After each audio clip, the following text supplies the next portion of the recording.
doutor Roberto Navarro, bem-vindo!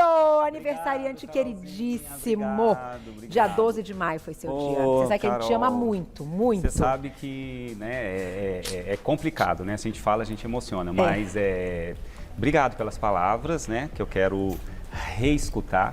E, né, aniversário chega uma hora que a gente vai querendo não fazer tanto não, porque a gente não quer chegar lá perto da terceira idade, não, mas brincadeira, Carol. Doutor Roberto, você tá bem, doutor Roberto? Obrigado pelo carinho, pela história que a gente tem aqui, acho que em conjunto nesse programa, né, que eu acompanho desde o segundo ano, né, do seu nascimento.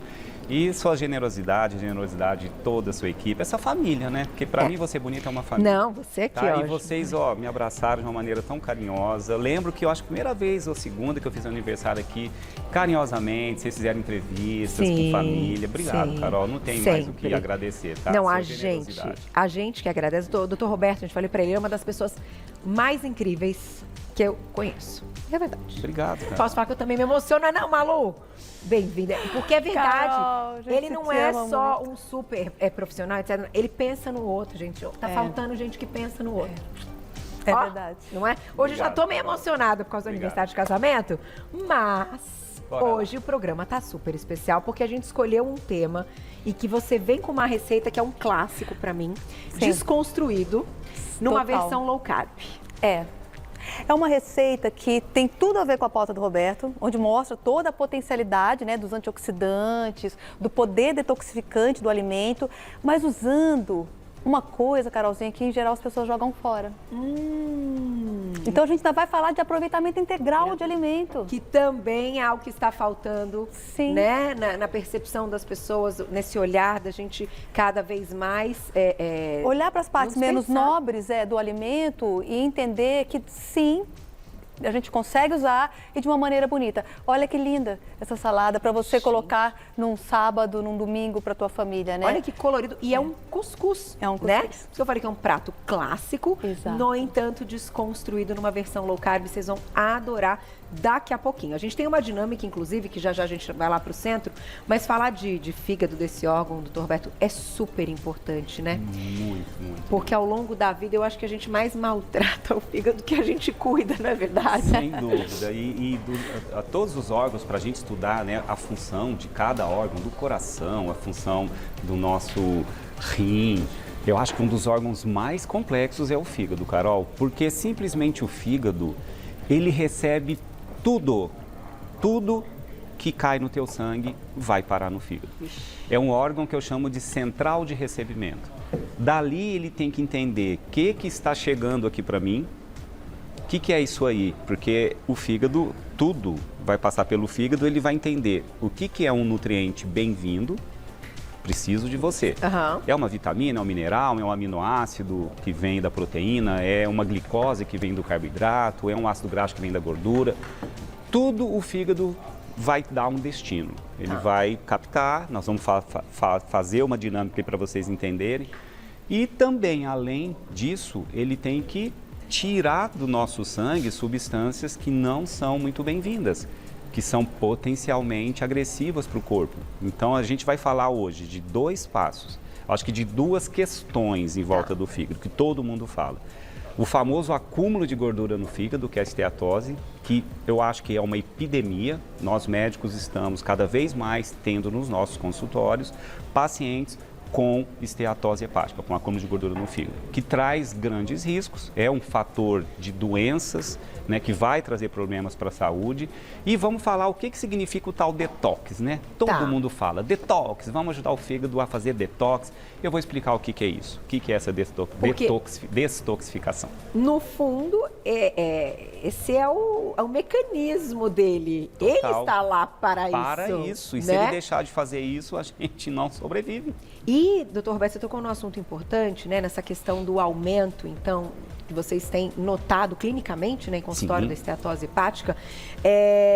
Você acha que vem diretamente de maus hábitos, assim, né? Das pessoas acabarem, enfim... O estresse também pode influenciar? Completamente, Carol. Isso é muito certo para a ciência. A esteatose está aumentando por estilo de vida inadequado. por falta de atividade física, por o excesso que nós vamos mostrar na dinâmica. O que esse excesso, por exemplo, de glicose faz com o fígado? Essa glicose, que ao mesmo tempo é uma fonte de energia que a gente precisa, o que acontece se a gente vai mandando para o fígado quantidades exageradas de glicose? Principalmente através dos carboidratos que a gente come. E o mundo moderno não está errando na proteína, Carol, porque proteína é caro. O mundo moderno não está errando na gordura, embora também se coma um pouco mais de gordura, principalmente hidrogenada, né? Mas a gente está errando muito nos carboidratos refinados, na adição de açúcar, na frutose em alta concentração e no sedentarismo. Então é um estilo de vida inadequado? Totalmente. Isso está ligado ao... Não se tinha tanta esteatose hepática há um século atrás. Então é um estilo de vida, assim, o ambiente está influenciando muito, negativamente. Então vamos aprender a colocar... A diminuir o impacto disso, colocar o fígado, né, não sobrecarregá-lo tanto, né, pra vamos gente ter. Equilibrar, né, o equilíbrio, porque a gente até discutiu isso aqui no início do programa, a hora que a gente entrou, eu falei, doutor Roberto, eu que gosto do meu vinhozinho, e a gente vai falar também da questão do álcool e tal. Não, Carol, mas você equilibra de outro jeito. Então, eu acho que assim, não dá pra gente viver sem nossos prazeres, eu acho que isso entra na nossa discussão, mas até que ponto, né? Então, por isso, vamos lá pro centro, doutor Roberto, nos ensinar a ter equilíbrio, não é, Malu? Isso mesmo. Vamos lá, mandem perguntinhas no @VocêBonitaTV. Vou ficar aqui do seu lado. Tá bom. Por onde começamos? Bora lá, Carol. Quem tá em casa aí tá vendo a imagem de um fígado, né? E eu pedi para fazer uma imagem à produção. Falei, faz uma imagem de uma salinha, tá? Com portinhas. Vamos ver a produção aqui, tá vendo? Ó. Legal. Por que eu fiz essa salinha com portinhas e chamei de hepatócito? Hepatócito é a célula que compõe o fígado. O fígado nada mais é do que bilhões de hepatócitos aglomerados, ali um juntinho do outro, tá? Então, tudo que chega no fígado vai chegar no hepatócito, vai chegar nessa salinha, tá? É aqui nessa salinha, quando a célula do fígado recebe o que está passando por ele, é que ele vai entender o que fazer. Então, eu vou primeiro dividir em duas partes aqui, tá? Eu vou falar primeiro do que o fígado faz com os alimentos, com a glicose. Por que a gente fala da glicose, Carol? Glicose é uma fonte de energia prioritária. Tanto é que o fígado fica também construindo moléculas de glicose, não só o que você comeu. Glicose vem da onde, gente? Dos alimentos. Qual alimento carrega mais glicose? Carboidratos. Então é o maior exemplo de alimento rico que vai dar glicose no sangue é carboidrato. Então o fígado ele vai receber. Quando você come proteína, vira aminoácido, o fígado chega nessa salinha, o aminoácido é metabolizado. Os ácidos graxos que vêm da gordura também cumprem funções. Agora, olha o que acontece com a glicose. A glicose chega no fígado, lá no nosso hepatócito, tá? E tá bom, uma parte o fígado vai dizer, glicose, pode continuar no sangue, eu vou te devolver para circular no corpo inteiro, porque estão precisando de você. Todas as células do nosso corpo estão lá, tua pele, teu cérebro, vários órgãos vão precisar da glicose para gerar energia. Então, ter glicose não é o problema, tá? Porque ela consegue dar destino. O problema é quando você começa a dar glicose pra caramba. Começa aqui, eu trouxe um monte de pecinha azul representando a glicose. Vai chegando glicose pra caramba, você começa a exagerar nas refeições. Come se entope de açúcar, farinha branca, come mais do que deve. Essa glicose que começa a ficar excessiva, o que o fígado faz? Ele consegue estocar um pouquinho, ele constrói glicose em saquinhos, que a gente chama de glicogênio. Essa molécula chamada glicogênio, que é um estoque de glicose, fica um pouco no fígado, tá? Porque precisa. Precisa, porque é para as horas de privação. O fígado pensa, tá sobrando agora, vamos guardar para depois. Vamos estocar um pouquinho essa glicose. Só qual é o problema, Carol? Essa quantidade de glicogênio que o fígado consegue estocar é bem limitado. Eu compararia ao que a gente consegue guardar numa geladeira quando você chega com a compra do mês. O que guarda na geladeira é aquela quantidade. O resto que você fala, o que eu faço com esses alimentos, né, que eu comprei, não tem mais como estocar como glicogênio, já está ali no limite, aí o fígado é obrigado a transformar moléculas de glicose numa outra moléculazinha, que a gente chama de triglicerídeo. O que essa glicose faz? Né, que o fígado faz. Pega a glicose, é uma via metabólica que eu não pretendo ficar explicando, porque bioquímica essa hora do dia não é legal, mas de qualquer forma essa glicose vai virar uma estrutura chamada ácido graxo. E esse ácido graxo chamado de cadeia longa vai se aglomerando e junto com uma moléculazinha chamada glicerol, que vem do carboidrato também, que vem da glicose, forma o tal triglicerídeo. O que é esse triglicerídeo, Carol? Nada mais é do que uma fonte de reserva de energia também. Só que esse triglicerídeo que foi produzido pelo fígado, construído, volta para o sangue para ser estocado aonde? Onde a gente reserva energia? triglicerídeo? No nosso adipócito, na nossa gordura corporal. Entendi. Então o fígado vai pegando glicose, formando triglicerídeo e fala, vai embora, vai virar reserva lá no adipócito. E a gente às vezes vai engordando também, né? Só que chega uma hora que tem tanta glicose sobrando que esse triglicerídeo, como o glicogênio ficou estocado no fígado, esse triglicerídeo em excesso, se não tem mais como ser estocado, você não está usando como energia, por isso que a atividade física é importante, você usa fonte de energia na atividade física. Estou sedentário, comendo pra caramba, não estou gastando energia, já estoquei glicogênio, virou triglicerídeo, mandou para o adipócito, chega uma hora que tem tanta oferta de glicose que o triglicerídeo acumula no próprio fígado. Aí ele começa a ser estocado nessa salinha, pronto, dançando. Esse triglicerídeo que vai acumulando no fígado é o que a gente chama de gordura no fígado. Aqui está a esteatose hepática. Então, a esteatose hepática é porque a gente come muita gordura, porque a gente come muito carboidrato. Muito mais pelo carboidrato, porque dá mais glicose. Só chama gordura no fígado, porque é a forma de estoque. No entanto, ele vem de uma fonte de carboidrato. Um pouco do triglicerídeo a gente come pronto nos alimentos, Carol. A gente tem um pouco de oferta de triglicerídeo, que está um pouco nos óleos vegetais, nas gorduras do animal. Tem triglicerídeo ali também, só que é uma quantidade que não compromete muito. A nossa produção interna pelo fígado é que compromete. Mas agora eu vou te fazer uma pergunta, doutor Roberto. Claro que é muito individual. No entanto, você encontra relação nas pessoas que têm, por exemplo, uma síndrome metabólica primeiro e que na sequência vocês encontram uma esteatose hepática, ou que pode iniciar numa esteatose hepática e depois se tornar uma síndrome metabólica, porque esse mesmo açúcar também vai ficar complicado ali da resistência insulínica. É uma bola de neve. Na verdade, quando se acumula o triglicerídeo, quando você começa a ter muito triglicerídeo circulando, acumulando no fígado e indo para as suas reservas de gordura, o nosso adipócito, que é a célula de gordura, ela começa a ficar repleta de triglicerídeo e ali começa a ser produzido substâncias que a gente chama de citocinas pró-inflamatórias na gordura corporal, no seu tecido adiposo. Aí vai uma bola de neve. Elas vão circular, vão começar a alterar a ação da insulina lá na célula, desencadeia a resistência à insulina. Aí você começa a ter aumento da pressão arterial, você vai...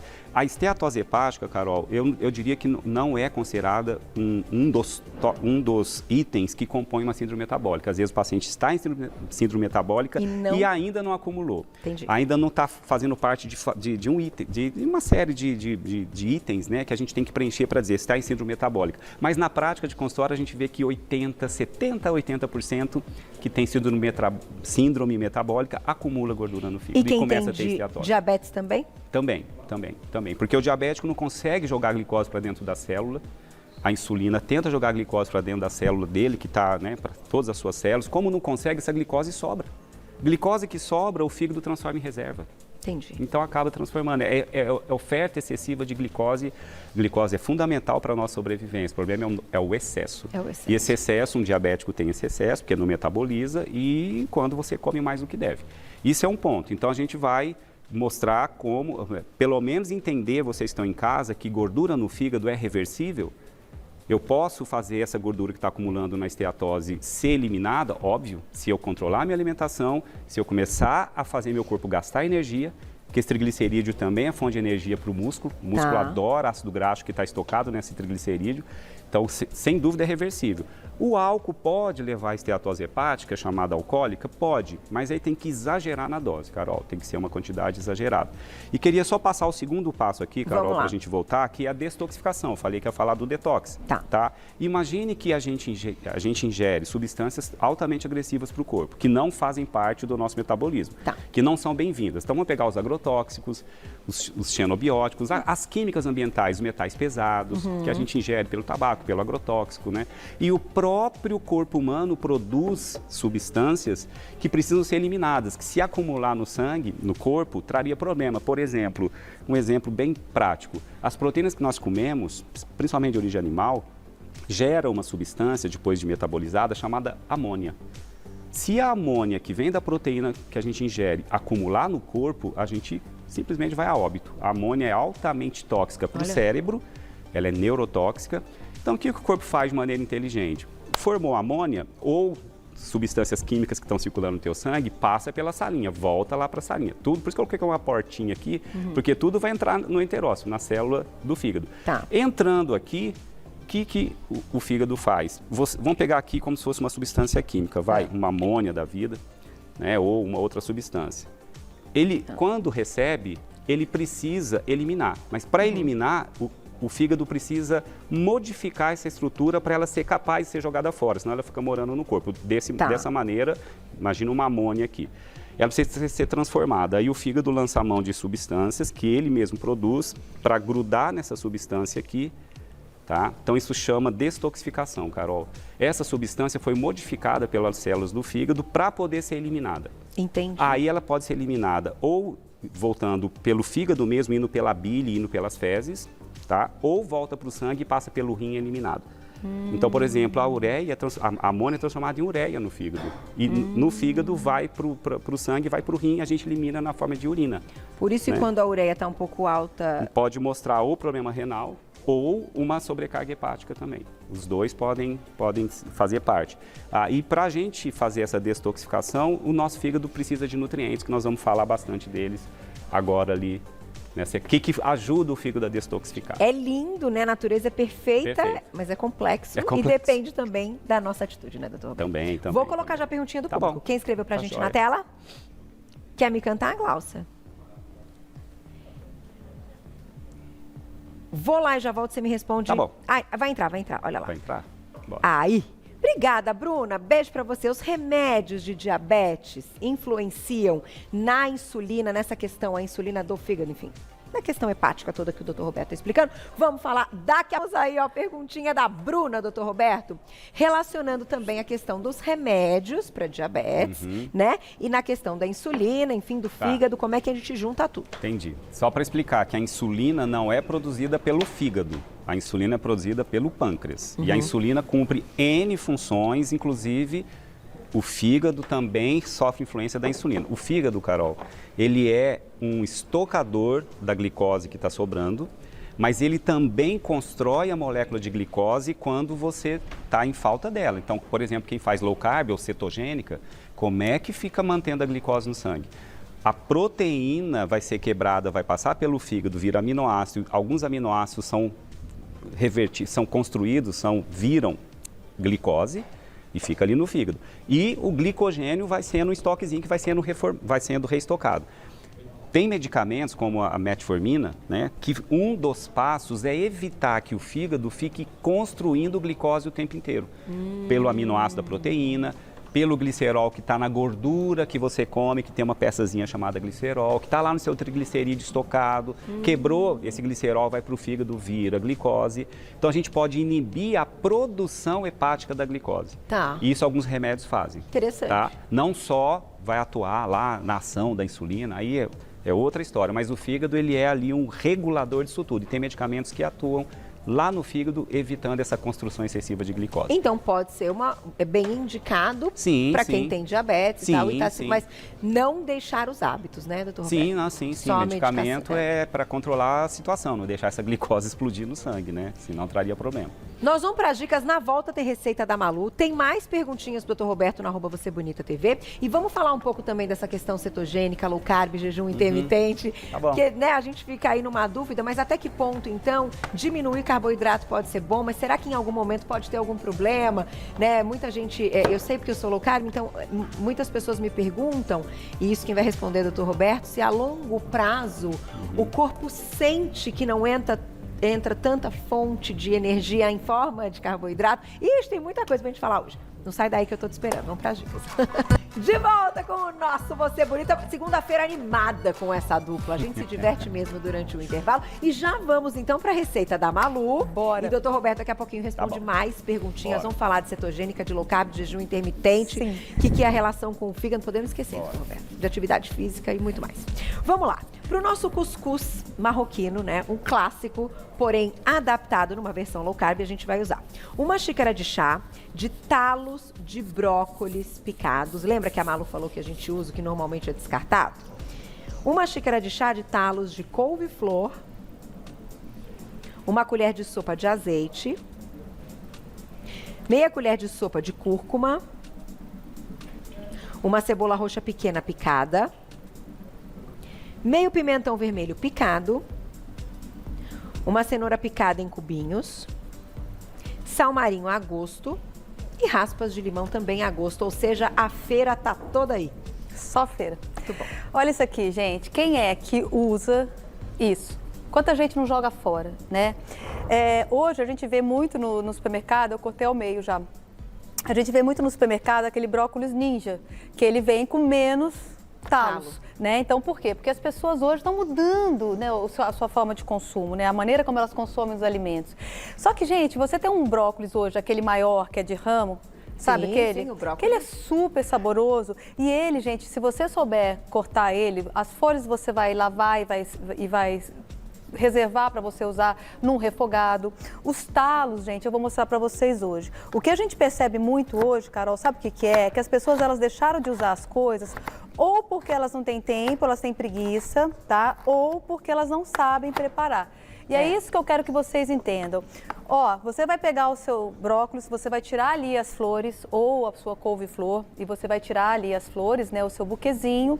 E esta parte aqui, que é mais dura e que é mais fibrosa, mas que é extremamente rica em nutrientes, tá? Ela tem ou tanto ou mais nutrientes do que o próprio buquê, tá? E você vai fazer o que com eles? Você vai cortar, porque ele é mais fibroso, então às vezes tem gente que tem um problema maior de mastigação, não vai conseguir mastigar tão bem, mas você pode fazer o que eu vou fazer, você pode triturar, se você tiver um processador, ou você em casa pode passar num ralador, tá? Tanto faz. Tá cru, né? Então, ele está cru, né? Eu só lavei. É importante, né? Você passar por todo o processo. Você vai lavar para tirar toda a sujidade. Tá. E aí você depois vai deixar uma solução, né, própria para que você consiga tirar qualquer tipo de micro-organismo, né? Tá. Etc. Ó, são partes, Carol, que as pessoas jogam fora. Ó. Mas estão riquíssimas em nutrientes. Então, ó, tem aqui mais. Deixa eu colocar aqui o meu que eu já cortei. Na hora de escolher, de comprar, compra aquele que tem um talo maior. Tem mais talo. A gente vai usar o buquê hoje também? Vou usar aqui um pouquinho, só um pedacinho, só porque eu trouxe para fazer uma graça e pra gente não deixar ele aqui sozinho. É isso aí. Pra dar mais, né? A gente usa tudo, gente. E as receitas da Malu, vocês estão entendendo? É muito bom. Aí acaba. Então ela faz bastante. Eu, por exemplo, levo pra minha casa. Tá certo. Lembrando, tem uma marmita aí que eu levo. Lembrando que quem não tem um processador, gente, pode usar um ralador, tá? Vai dar conta do mesmo jeito. O importante é você tirar um pouco dessa fibra, que ela é tão mais dura. Tá. Então, na hora de fazer o refogado, fica mais fácil. Bom, vou dar uma batida aqui, gente, rapidinho.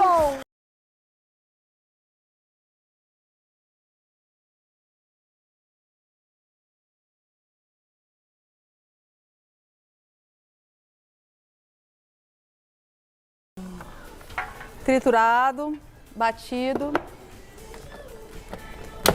Olha como rende, hein? Rende bastante, Carol. Fora isso, né, gente? Ó, olha que beleza. Ó. E aí eu vou colocar aqui nessa assadeira, tá? O que acontece, Carol? Eu poderia fazer dois processos aqui, tá? Eu vou colocar no forno, mas você poderia refogar na panela também. Eu sei que você faz isso, né? Sim, sim. Que você faz isso na frigideira. A água, soltando a água na Isso, panela. O que é importante a gente saber, gente? Cada alimento, Carol, tem uma forma de conservação maior de nutrientes. Tá. Então, eu tenho um alimento, eu tenho que combinar qual é a melhor forma de cozimento para que ele não perca os nutrientes dele. Entendi. Então, quais são as melhores formas, gente? Aquelas que eu tenho uma aplicação de calor por um menor tempo, às vezes, né? Então, a panela, um refogado seria interessante. Micro-ondas. As pessoas têm muito problema com micro-ondas. Gente, micro-ondas se você colocar couve-flor ou brócolis para cozinhar numa travessa de vidro, né, gente? Claro, no micro-ondas, você vai ter uma conservação de nutrientes muito maior, às vezes, do que você fritar. Ó, coloco aqui, Carolzinha, tá aqui. Vou colocar um pouco de sal. Vou colocar aqui um pouquinho de azeite. Ai, que e bonito. vou colocar aqui também um pouquinho de limão cravo. Ó, limão cravo está na época do limão cravo, gente. Então, ele é extremamente saboroso. Eu amo. Eu amo o cheirinho. Isso. Agora, tirando a parte das castanhas, né, que você colocou ali para deixar a receita mais só para bonita, poder enfeitar, enfeitar e tal. É uma receita que tem um custo bem baixo. Muito barato. Principalmente se você for pensar que você está usando aquilo que geralmente as pessoas jogam fora, tá? E isso você pode fazer com qualquer talo, tá, gente? Ó, tá aqui. Maravilhoso. A castanha foi proposital. Eu falei pra Malu, põe oleaginosa aí, porque tem selênio. Depois eu vou falar dos nutrientes. Ah, pro fígado, tá aí. Tudo casadinho aqui. Meu chefe não deixa eu mentir. E vai pro forno. Forno 180 graus, tá? Só 15 minutinhos. O brócolis, a couve-flor, eles têm fatores antinutricionais. Então, não é interessante que eu coma cru. Então, eu vou passar eles pelo calor, rapidamente, são 15 minutinhos, só para eles darem aquela aquecida e eu perder esse fator antinutricional. Perfeito, não dá para colocar cru, mesmo sendo um cuscuz que a gente consuma ele frio, essa parte precisa ser aquecida previamente, certo? Exatamente. Tem perguntinha, né, Gláucia? Na tela quem escreveu pra gente. Eliana, obrigada, um beijo pra você. Como o nosso organismo reconhece a gordura hidrogenada? Como ele reconhece? Será que ele... Aí eu completo, mas será que ele reconhece? Daqui a pouquinho a gente responde que... Vamos lá. Eliana deixou uma pergunta, doutor Roberto, a respeito de gordura hidrogenada. E aí? Esse é o problema. O corpo não reconhece como algo legal. Imaginei. Porque as gorduras dos alimentos, seja saturada, poliinsaturada ou monoinsaturada, nada mais quer dizer que o formato daquela gordura, bioquimicamente, é um pouco diferente. Mas todas as gorduras que nós ingerimos pelos alimentos são extremamente importantes para a nossa saúde. São metabolizadas, o fígado reconhece como nutriente, quebra, produz um monte de, por exemplo, todas as células do nosso corpo, todas, sem qualquer exceção, a gente chama de membrana celular externa. Vamos recordar a biologia, lá do nosso primário. Essas membranas celulares são formadas por gorduras, por ácidos graxos, que vêm das gorduras que a gente come. Então, esse não tem nenhum problema. A gordura hidrogenada é uma falsa gordura. É uma gordura extraída de um óleo vegetal, geralmente acho que da soja, e passa por um processo de hidrogenação. Se coloca moléculas de hidrogênio nessa gordura. Ela muda a característica, ela endurece um pouco, ela fica mais sólida. Então, a gordura hidrogenada foi inventada pela indústria para deixar mais crocante, para o alimento durar mais tempo na prateleira, porque ele não fica tão líquida aquela gordura, ela fica um pouquinho mais... não derrete. Ela né? mantém mais o Só alimento. que, infelizmente, o que a gordura hidrogenada faz? O corpo não entende, fala, o que é isso? Eu não consigo metabolizar, eu não consigo quebrar e fazer isso virar alguma coisa para mim. Então, ele só vai atrapalhar o transporte das gorduras boas. A gente produz proteínas que transportam os ácidos graxos, o colesterol, o triglicerídeo pelo nosso sangue. Nenhum desses nutrientes, sejam os ácidos graxos, ficam boiando no sangue. São necessárias proteínas que transportam. Isso é normal, isso a gente tem que ter. A gordura hidrogenada atrapalha. Ela entra nesses transportadores e impede a gente transportar as gorduras adequadas. Então, mexe com o perfil lipídico que a gente fala. Então, gordura hidrogenada pode aumentar o LDL, que é a proteína que transporta o colesterol dito ruim, e pode diminuir o transporte do HDL, que é a proteína que transporta a parte boa do colesterol que nos protege. Então, o perfil lipídico, para quem usa muita gordura hidrogenada, pode piorar. Né? O colesterol ruim aumenta e o bom diminui. Isso aumenta o risco de doença cardíaca. E no final, sabe o que quem do corpo faz? Fala, o que eu faço com essas partículas que você me mandou? Eu quebrei, mas não tem onde enfiar. Pode virar reserva de energia, joga lá no adipócito, vai para a gordura do corpo. Vai para a barriga. Vai para a barriga. Tudo para gordura. Só que traz belezinha, problema. né? Só traz Vamos problema. lá. É que é uma gordura também barata, né? Barata. É barato, total. né? É barato. Então, acaba também... Sim. O custo fica menor, né? Menor, Industrializado. Exatamente, Carol. Vamos continuar com a nossa receita. Bora. Malu, já tem Bom, mais perguntinhas. então lá. Vocês viram o que a gente fez, o processo que a gente fez. A gente pegou os talos da couve-flor, do brócolis, né? Que são partes que as pessoas, em geral, não aproveitam, né? Pouca gente aproveita. E eu acho que, às vezes, até por falta de conhecimento. Sim. Então, hoje eu estou ensinando vocês a usar. Agora, o que nós vamos fazer? Um refogado para acompanhar isso. Minha couve-flor e meu brócolis estão ali, só perdendo o fator antinutricional. Poderia ser um cozimento no micro-ondas, poderia ser na panela. Ok. Vou colocar aqui um pouquinho de gordura, um pouquinho de azeite, que eu gosto de cozinhar com azeite. E vou colocar aqui o quê? A minha cebola. Então, aqui eu tenho a cebola roxa, que eu tenho mais antioxidantes, tá? E que é mais gostosa, eu acho. Ela é bem gostosa, eu gosto também. Vou colocar aqui um pouquinho de pimentão vermelho, gente, porque ele vai trazer bastante sabor. O pimentão vermelho, ele não é tão forte quanto o verde, né? Então, mas se você não gostar, gente, coloca o que você quiser em casa. Tá. Vou colocar aqui uma cenoura, só tá em cubos, tá? Ó, uma cenourinha. E esse aqui... O talo do alho poró pode ser uma boa? Pode. Talo de beterraba, né? Então, né? Até da cenourinha também, né? Que tem a parte ali da folha. Sim. Essas ramas, né? Que são as folhas ali. Você pode usar as folhas do brócolis, do couve-flor. As pessoas não usam, gente, mas tem muito nutriente. E eu acho que hoje a gente está entrando no mapa da fome de novo, o Brasil. A gente precisa entender que quando você valoriza uma parte do alimento que não é chique, né? Então eu peguei o alimento, eu tiro o melhor dele, que são os buquês, né, do brócolis. Aquilo que resta, gente, que é quase 70% do alimento, ele tem que ser aproveitado. E você em casa tem que saber usar. É verdade. Né? Isso vira, inclusive, recheio de uma torta. Vira. Né? Com os talos. É que ele é mais duro, então ele leva mais tempo para cozinhar. Mas se você passar no processador ou você ralar, ele vai ficar, gente, já todo quebradinho. Você refoga ele rapidamente e você vai consumir. Tá. Tanto quente quanto frio. Tá. Eu posso fazer sopa, eu posso fazer vários pratos, recheio de torta, né? Bom, aqui tá aqui, eu não vou esquecer o sal, porque todo mundo me mata. Aqui, ó, mamãe. Tá assistindo, né? Mamãe assiste, ela ama. Bonitinho, ó. Beijo. E me xinga quando eu esqueço, às vezes. fala, mas você tem que prestar atenção. Bom, o que acontece, gente?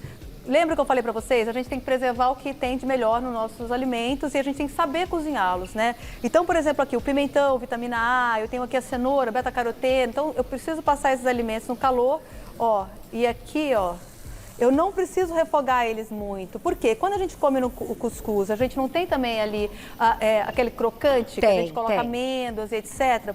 Esse meu crocante pode ser a minha cenoura. Tá. Então, eu não preciso cozinhar ele tanto, tá? Mas a gente podia colocar tudo no forno? Poderia colocar tudo no forno também. Tá. Seria uma excelente opção. Né? Aí cada um, né, Sim, vê o faz tempo. do jeito que quiser. O que né, Pode, fica você melhor. pode colocar tudo para assar no forno, você pode fazer aqui um refogado, né? Como você quiser. Do jeito que você achar melhor e do jeito que for mais prático. Ó, até pulou uma aqui. Perguntinha do público, então, na tela. Olha lá. Obrigada, Ale, um beijo. Quem fez colecistectomia? Eita nome. Colecistectomia. Tem mais chance de desenvolver problemas no fígado? A colecistectomia é retirada da vesícula biliar. Né? A vesícula biliar, ela acumula a bile. O fígado produz bile. Bile é um suco digestivo e é via de eliminação também de toxinas. O fígado produz a bile, que é um suco digestivo, e também elimina substâncias que não são legais. Quando se retira a vesícula, pode alterar um pouquinho, não a função do fígado, o fígado fica preservado, mas vai alterar um pouquinho a digestão do alimento, alimentos com muita gordura, o paciente que faz retirada de vesícula tem desconforto, pode soltar o intestino, porque não digere bem a gordura, mas com o tempo isso tende a se normalizar e não existe um prejuízo para a saúde do fígado dos pacientes com colecistectomia. Para a saúde do fígado, não. Vivemos muito bem. Sim, dá para se adaptar sem ele. Não tem... Pode alterar funcionamento intestinal, que também pode ser pontual, né? Depois geralmente normaliza. Né? E que tem que diminuir, né, doutor Roberto, um pouco a ingesta dessa gordura. Isso, porque não vai digerir. A bile ajuda na quebra da gordura, como suco digestivo. Para quebrar a gordura que a gente comeu, ela ser absorvida, parte precisa da bile. E parte lá do pâncreas, tá? Então, você digere menos a gordura e pode absorver um pouquinho menos. Alterar o trânsito intestinal, soltar um pouco o intestino, mas geralmente isso é por um tempinho, depois existe uma readaptação, né? Vai normalizando isso aí, sem problema. Tem mais perguntinha, quem escreveu pra gente na tela. Aproveitem, estamos ao vivo falando de fígado hoje, hein? Karina, obrigada, um beijo. Existe algum chá para ajudar na função do fígado? Eu tinha certeza que essa pergunta ia rolar. Daqui a pouquinho o doutor Roberto responde. Vamos lá, deixamos uma pergunta importante aí na tela. Da Karina, se existe algum chá, doutor Roberto, para ajudar na função do fígado? Bom ter perguntado isso, que pelo menos eu embalo aqui o que eu ia falar de nutrientes. Eu preciso falar nem que seja em 30 segundinhos, tá? O fígado, para que o sistema de detoxificação funcione, ele precisa de vários nutrientes, tá? Principalmente compostos chamados organosulfurados ou enxofrados, que são compostos ricos em cisteína, exemplo de alimentos ricos em compostos enxofrados, crucíferas. Essas que estão brócolis, rúcula, agrião, couve-flor, couve-manteiga, cardamomo, tudo isso é riquíssimo em compostos enxofrados. Existem compostos chamados bioativos, que presente em vegetais, que não são minerais nem vitaminas, mas são chamados compostos bioativos. É uma família enorme, classificado como polifenóis, flavonoides, que são os pigmentos que dão cor aos alimentos. Então, todo alimento, laranjas, roxos, verdes, amarelos, vermelhos, são riquíssimos em compostos bioativos que ajudam na detoxificação hepática. O fígado recebe muita ele é muito maltratado por esses processos e ele pode produzir muitos radicais livres, que a gente chama de oxidação. Ele se oxida muito o fígado. E a gente, para proteger o fígado de uma oxidação excessiva, a gente precisa produzir antioxidantes. Tá. Então, quais são os principais? Selênio, vitamina C, vitamina E, beta-caroteno, vitamina A. Então, o chá, por exemplo, o chá verde é rico em catequina, epigalato-catequina, que é um potente detoxificante. Mas tem que ser uma quantidade normal e chás de boas procedências, né? Exato. Cuidado com pílulazinhas com 300 mil chás, né? Com vários, né? A gente tem que tomar cuidado. Mas, enfim, o chá de boldo, ele é rico em composto organofosforado. Então, ele é rico em antioxidante. Então, acho que para o fígado, um chá de boldo e um chá verde cairia muito bem, sem exagerar na quantidade. Tá bom? Vamos fechar nossa receitinha? Bora. Bom, então, aí o que acontece, né, Carolzinha? Colocamos todos os ingredientes aqui. Vou colocar aqui também a cúrcuma, tá? Finalizando com ela. Deixar ela dar uma esquentadinha. Saúde pura, né? Isso aqui é Saúde Tudo. pura. Cheio de cor aí, ó. Aí tem verde, tem vermelho, tem amarelo. Exatamente. Bom, meu refogado está pronto. Vou tirar aqui. Ainda bem que o Murilinho trouxe, né, Murilinho? Aí a luva. É, para não queimar a mãozinha da chefe. Ó. E deu tempo, ó. Ó, dá tempo, gente. É muito rápida essa receita, né? Ó, acabou. Ela tá Ai, pronta. amei. Ó, gente, isso aqui você pode preparar, Carol, uma quantidade maior e congelar, gente. Isso vira um arroz. Isso já é um arroz, isso já vira uma base para você, por exemplo, fazer uma panqueca, né? Tem muitas receitas, ó. É uma farofinha, tá vendo, ó? Que legal, Tranquila. Manu. E aí, o que acontece? O que nós vamos fazer agora? Deixa eu pegar minha luva de novo, para não me queimar. E se a gente quisesse acrescentar uma proteína de origem animal, tudo bem? Tudo bem. Tudo não tem ótimo. Né? problema. Um frango desfiado, né? Para Sim. quem quer fazer talvez Sim. um prato único que Sim. tenha... Sim. Ou até grãos, de repente uma quinoa junto Sim. tal, que daí teria uma proteína vegetal. Exatamente, Carol. Tá. Você poderia, sim. Mas assim ele tá praticamente baixíssimas calorias, né? Não tem um valor calórico muito alto. A gente tem o não azeite exagera, que eu uso. Só o azeite e as castanhas. Exatamente, as castanhas e você pode. Essa salada você vai acompanhar com uma proteína, Tá. tá?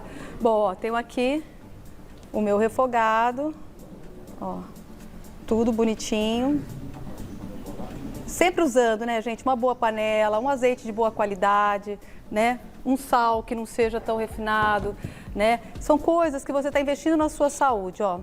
Olha Deixa eu que tirar bonito. Arrasou, Malu. Às vezes Ó. o modo de preparo, viu, Carol, eu da adoro. proteína animal é que é problemático. A gente fala da proteína animal, das carnes, mas quando elas são ultraprocessadas, embutidas, tostadas, Isso. aí elas vão formar nitrosaminas, que são substâncias que para o fígado seria terrível, porque se acumular no corpo, nitrosamina tem correlação com mais câncer. Né?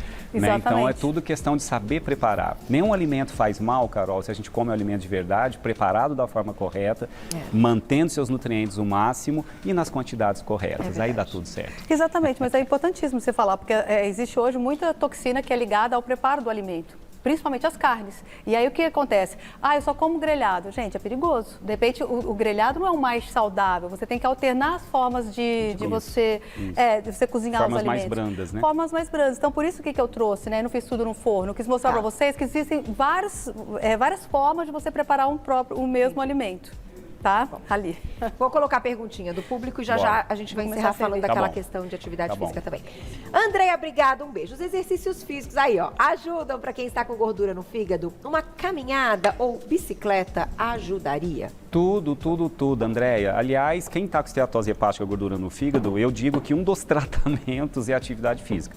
Tá? Os estudos estão claros sobre isso. Quando você faz um esforço físico, o teu corpo é obrigado a usar energia extra. Essa energia extra é a gordura que está acumulada em você, seja na gordura corporal, como a que está no fígado. Tá. Então, sem dúvida, atividade física, seja o cardio aeróbio, que é caminhada, bicicleta, tudo é bem-vindo. E os exercícios de força, de musculação, ajudam como? Quando você faz uma série de musculação, você produz uma substância chamada irisina. É uma proteína produzida pelo esforço muscular. A irisina sai do músculo, vai atuar em diminuir o acúmulo de gordura no fígado, em fazer teu corpo gerar mais calor no tecido adiposo chamado marrom, que é uma parte de gordura do corpo que não é gordura de reserva energética, é que gera calor. É a nossa fornalha que dá temperatura ao corpo. Você estimula e essa gordura marrom estocada no nosso corpo usa o que como combustível, como lenha, além da glicose? ácido graxo que está na sua gordura corporal e que está no seu fígado. Então, atividade física é remédio. É remédio. É remédio. É remédio. Pra gente encerrar, enquanto a Malu tá montando aqui no... Ai, que bonitinho no ar, ó. E fica perfeito, hein, Malu? Fica Olha lindo. que legal. Gente, é uma salada que você pode servir ela tanto quente quanto fria, né? Vocês vão comer quente ela agora. Fica deliciosa, de 3 a 5 dias em geladeira. Dá para congelar, quem quiser também, pode congelar, né? Mas o mais importante é você pegar uma parte não tão nobre do alimento e usar realmente como alimento, né? Como comida. Você não precisa jogar fora. Para colocar só o de vidro para esse ladinho que o Toninho vai pegar agora, não tem que mais lindo. E olha lá. Pronto. Olha que linda, né? E ficou maravilhoso. Ai, você arrasa demais. Ô, coisa boa. Ah, quebrou. Mas não tem problema, porque a gente botou muito olho. Aí quando fica olhando muito, tá com vontade de comer, dá uma desabada. Não. Tem mais uma perguntinha, mas eu queria muito que o Dr. Roberto falasse da questão de jejum intermitente, da cetogênica e do low carb, que enquanto a gente estava no intervalo, o doutor comentou que hoje vocês já têm aí uma percepção de algumas questões. Hoje, não, sem dúvida. Hoje a gente já tem mais evidências de estudos acompanhando populações que seguem essas estratégias por um tempo prolongado. Então, eu não considero muitas vezes com nome de dieta, eu considero estratégias alimentares que têm algum significado clínico, tá? Então, jejum intermitente, ele pode ser feito para quem está querendo diminuir os níveis de glicose excessiva no sangue, para quem está com uma resistência à insulina, para quem está já gordinho. Então, é uma estratégia onde os níveis de insulina ficam mais baixos. Pode ser utilizado? Pode ser utilizado. Com supervisão, com orientação. Cetogênica, que é excluir praticamente, deixar só 10% de carboidrato na sua alimentação, o resto gordura e proteína, a curto prazo funciona para quem precisa perder peso. A longo prazo, os estudos estão começando a alertar o risco de você desenvolver lá na frente resistência à insulina, o que seria ruim, não é legal. Alterar um pouco a microbiota intestinal, gerando prejuízos, né? A gente fala tanto que o intestino é o segundo cérebro, é porta de entrada de tudo, então alterar a microbiota não é legal. E muita gordura no dia a dia, na cetogênica fica com gordura excessiva, mesmo boas gorduras. Então pode alterar a microbiota. Então acho que e o low carb é quando você come menos de 50% que você vai comer vai ser carboidrato. Então 40%, 30% do que eu como é carboidrato, é um low carb. Só que eu não estou chegando na cetose, não é uma cetogênica. Então, eu acho que low carb cabe, sim, para quem... Eu acho que low carb cabe para... Assim, tira o excesso do carboidrato ruim, que você já está fazendo um bom low carb. Já evita o açúcar, a farinha branca, o excesso de frutose, sucos industrializados. Isso já está bom demais, tá bom? Você já consegue um bom resultado. Tirar o açúcar... Farinha branca, excesso de massa. Cuidado com a panificação em excesso. Acho que não tem glúten, que aí tudo bem, mas não, gente, é questão não é de você comer assim, os bons carboidratos, cereais integrais, algumas boas frutas e gastar energia, né, gente? Quer comer alimento energético? Gaste energia. O que dá errado é você se entupir de carboidrato dos ruins e ser sedentário. Esquece. Você vai ter obesidade, sobrepeso, resistência à insulina e vai aumentar o risco de doença cardiovascular. Acho que pronto. E é isso. Dá tempo da perguntinha, Cláudia? Ai, tá bom isso, Malu. Não tá gostoso? Ainda gente, não, e o pessoal em casa, gente, eu fiz esse prato aqui inteirinho com vocês. Tá? Vocês viram, eu preparei ele agora, tava tudo cru. Olha como ele é rápido e barato, Carol. A saúde está na mesa, a saúde está no prato. A gente tem que parar com esse negócio de comer é caro, ou tem que inventar muita coisa. Não tem que inventar nada não, gente. Ó, perfeito. Tudo da feira. Tá maravilhoso, temperadinho. Gostoso. Só Delicinha. faz. E receita ainda super acessível, né? Sem dúvida. Não dá mais tempo. Estourei tudo que podia, que não podia. Mas o Dr. Roberto e Malu estarão de volta daqui 15 dias. Vamos bater mais papo sobre isso. Eu acho que a gente precisa colocar aqui assim, esses assuntos. Eu vou dar uma olhada nas perguntas que chegaram pra gente sempre traduzir essas queixas e dúvidas pro nosso conteúdo, né, Dr. Roberto? Perfeito. E lá nas redes sociais, se você ainda não segue o Dr. Roberto, não acredito. É imperdível, gente. O conteúdo dele imperdível. E lá, às terças-feiras, tem live também no @doutorabreviado Roberto Navarro, tudo junto. @doutorabreviado Roberto Navarro, tudo junto. E o site da nossa queridíssima Malu e o Instagram para vocês, @chefmalulobo, @chefmalulobo, com tudo. Gente, é curso, é livro. Malu não dorme no ponto, definitivamente. nutrasaudenacozinha.com.br, vai lá para conhecer mais esse trabalho. Eu vou pedir para vocês guardarem, viu, Murilo? Tá? Lógico. Tá meu número, assim, perfeito. Obrigada. Obrigado. Adoro essa Carolzinha. semana vocês. Obrigado. Parabéns mais uma vez. Eu acho que assim a gente vai mudando, né, a cabeça das pessoas devagarinho. Gente, é tudo devagarinho. Ó, já vamos completar 12 anos, devagarinho. Beijo, gente. Beijo, Beijo, Carolzinha. doutor Roberto. Obrigada.